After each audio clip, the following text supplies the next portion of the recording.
Alors, donc leçon 2, je fais le corrigé sur les réformes et les conflits religieux. Donc il y avait un grand 1 sur Martin Luther et la réforme protestante.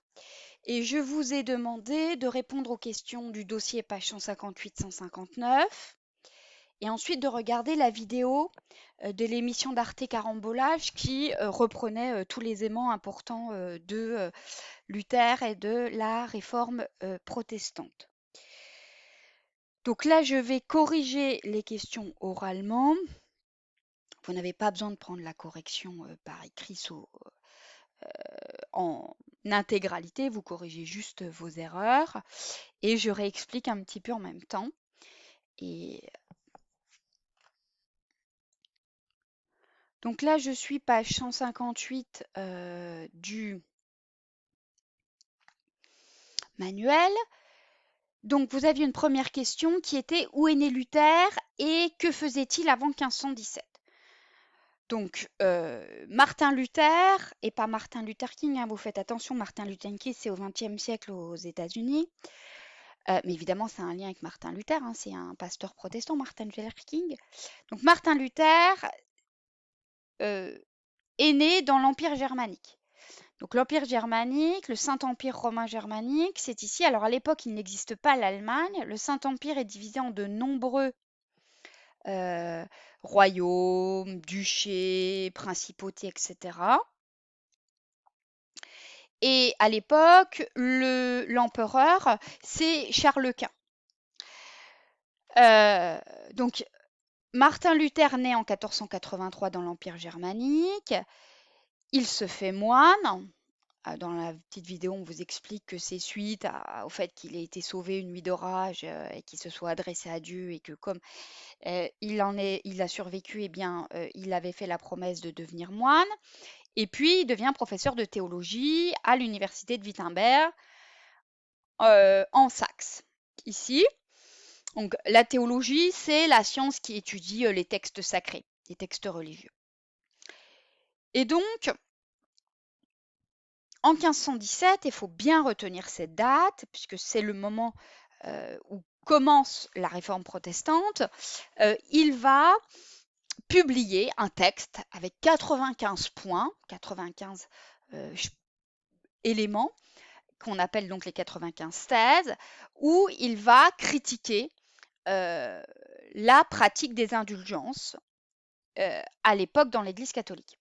Donc les indulgences, c'est le fait qu'un croyant, qu'un fidèle donne de l'argent à l'Église, à l'institution ecclésiastique, hein, à l'Église, pour obtenir en échange le pardon d'un ou plusieurs péchés.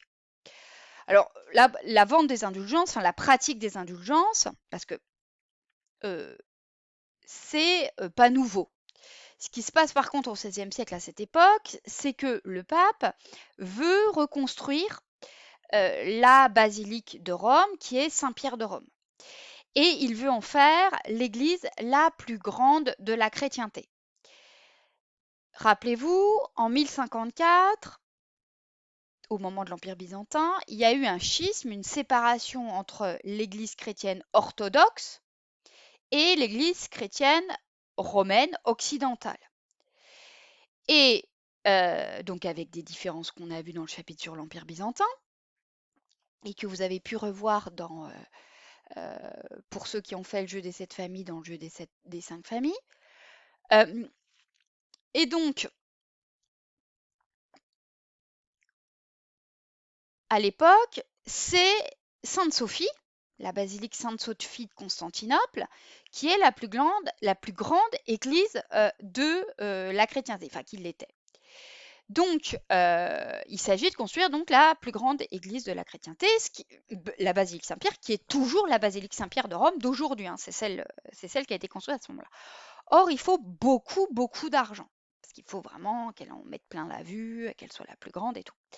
Et donc, pour se procurer cet argent, le pape, la papauté, va procéder à une vente massive d'indulgences partout en Europe.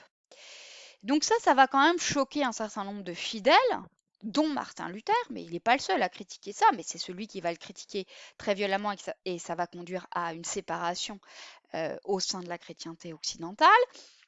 Et donc, lui, il dit, bah non, en fait, c'est ce qu'il dit. Hein. Dans le texte 3, il faut enseigner aux chrétiens que celui qui, voyant son prochain dans la misère, ne le délaisse pour acheter des indulgences, ne s'achète pas l'indulgence du pape, mais l'indignation de Dieu. Donc en fait, quand on achète des indulgences, là, il y va fort. Hein. Il dit, en fait, Dieu, il va se mettre très fortement en colère parce que ça ne s'achète pas le pardon des péchés.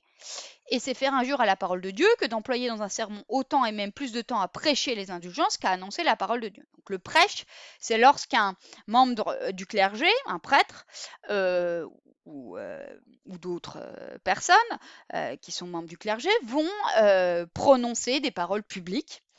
Et donc ça se pratique notamment à la messe. Et à l'époque, en fait, on incite beaucoup les fidèles à acheter des indulgences, à verser donc de l'argent. Donc il dit, non, ça, c'est pas possible. Alors, dans un premier temps, Luther, lui, en fait, au début, il veut pas se séparer de la papauté. Mais finalement, les tentatives de discussion entre le représentant du pape et Luther échouent. Et le pape va lui dire non, mais bon, ça va maintenant, il faudrait se calmer. Et Luther ne l'entend pas de cette oreille et va donc en 1520 brûler la lettre du pape qu'il menace d'excommunication. Donc, il veut dire par là, je n'en ai rien à faire, qu'il m'excommunie donc, puisque de toute manière, pour moi, il n'est pas dans le vrai, il est dans le faux. Donc, 1521, évidemment, le pape est excommunié, Luther est excommunié par le pape, et il est d'ailleurs également mis hors la loi par l'empereur Charles Quint, qui suit, lui qui reste catholique, et qui ne suit pas la parole de Luther, mais il y a d'autres princes allemands qui, eux, vont suivre la parole de Luther, vont se ranger de son côté, dont donc Frédéric de Saxe, qui va donc le protéger, l'abriter, et il va traduire le Nouveau Testament. Donc, je rappelle que le Nouveau Testament,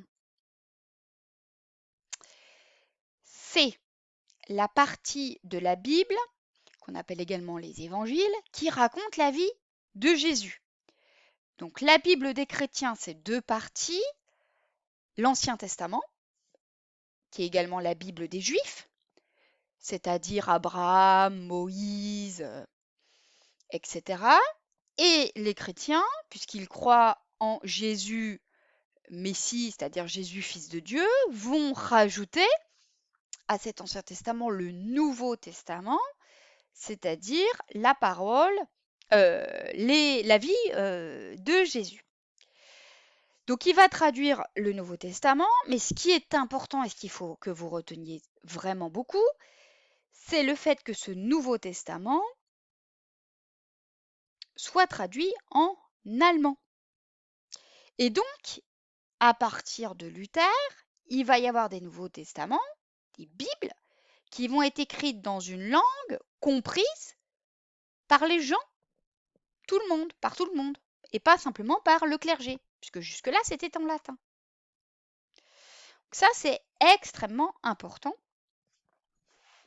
Alors que chez les catholiques, on va rester sur des textes sacrés, des Bibles en latin.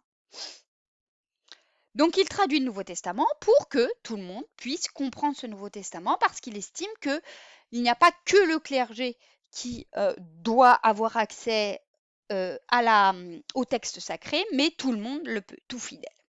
Donc vous aviez le tableau ici à compléter à partir des documents 4 et 5.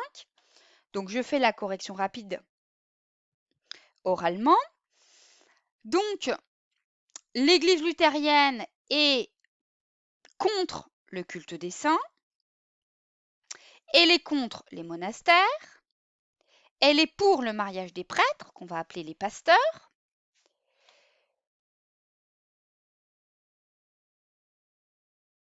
elle est donc elle est pour la communion avec le pain et le vin, elle est pour la Bible traduite, Elle est contre les 7 sacrements, qu'on a déjà vus. Elle est contre le pape. Elle est contre la Bible en latin. Elle est pour 2 sacrements. Et elle est contre les œuvres pour atteindre le paradis. Donc les œuvres,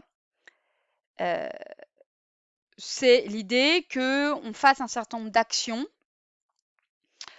pour atteindre le paradis. Donc des dons à l'église, des pèlerinages, etc. Donc vous retenez bien Bible écrite dans la langue des gens. Donc là en allemand, mais il y aura des Bibles écrites en français, etc.